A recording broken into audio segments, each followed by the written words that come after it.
కానీ 25 ఏళ్ల తర్వాత ఇప్పుడు ఖచ్చితంగా మాట్లాడుకోవాలి. ఎందుకంటే బీఆర్ఎస్కి సంబంధించి ప్రజల్లో ఉన్న భావన ఇదే.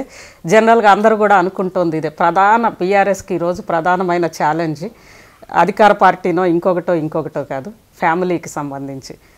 ఇటు హరీష్ రావు గారు, కేటీఆర్ గారి మధ్యలో ఉన్న విభేదాల వల్లే గతంలో కూడా అధికారం కోల్పోయింది అని అనేది ఒక భావన. ఇప్పటికి కూడా ఆ విభేదాలు, మధ్యలో కవిత గారు, మొత్తం ఈ 3 గ్రూపుల వల్లే అసలు పార్టీ అనేది భవిష్యత్తు ఎలా అనే ఒక భావన ఉంది. మమ్మల్ని నేరుగా ఎదుర్కోలేనటువంటి వాళ్ళు ఇలాంటి ప్రచారం చేస్తుంటారు. ఇప్పుడు మమ్మల్ని ఫ్యామిలీ అన్నారు. ఉద్యమంలో పనిచేసినప్పుడు ఫ్యామిలీ ఎక్కడుంది? అసలు తెలంగాణ వస్తుందో రాదో తెలియదు.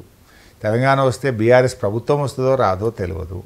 అది ఎవరికి ఆ రోజుల్లో అసలు నమ్మకం కూడా లేదు. ఏమీ తెలియన్నాడు మేము ఆ రోజు ఉద్యమంలో పాల్గొని ఈ ఉద్యమంలో మేము పనిచేసినప్పుడు ఆ రోజు మమ్మల్ని ఎవరూ ఫ్యామిలీ అనలేదు. ప్రభుత్వంలోకి వచ్చిన తర్వాత స్టార్ట్ చేశారు. ఇప్పుడు మీరు విభేదాలు అంటే అసలు మాకు విభేదాలే లేవు. విభేదాలు ఉండాల్సిన అవసరం ఏంటి? విభేదాలు దేనికోసం ఉండాలి? మా నాయకుడు, అందరికీ నాయకుడు కేసీఆరే. కేసీఆర్ రేపు కాబోయే ముఖ్యమంత్రి కూడా కేసీఆర్ గారే. మేమందరం కూడా ఆయన నాయకత్వంలో పనిచేయాల్సిందే, ఆయన డైరెక్షన్లో పనిచేయాల్సిందే తప్ప ఎవరో కొద్దిమంది సృష్టించేటువంటి దాన్ని ఎవరు నమ్మాల్సినటువంటి అవసరం లేదు. ఏది ఏమైనా తప్పకుండా ఈ రాష్ట్రం కోసం, ఈ రాష్ట్ర ప్రజల కోసం, ఈ రాష్ట్ర మంచి కోసం బీఆర్ఎస్ పార్టీ పనిచేస్తే తప్ప ఇక్కడ వ్యక్తిగతమైనటువంటి దానికి అవకాశం లేదు.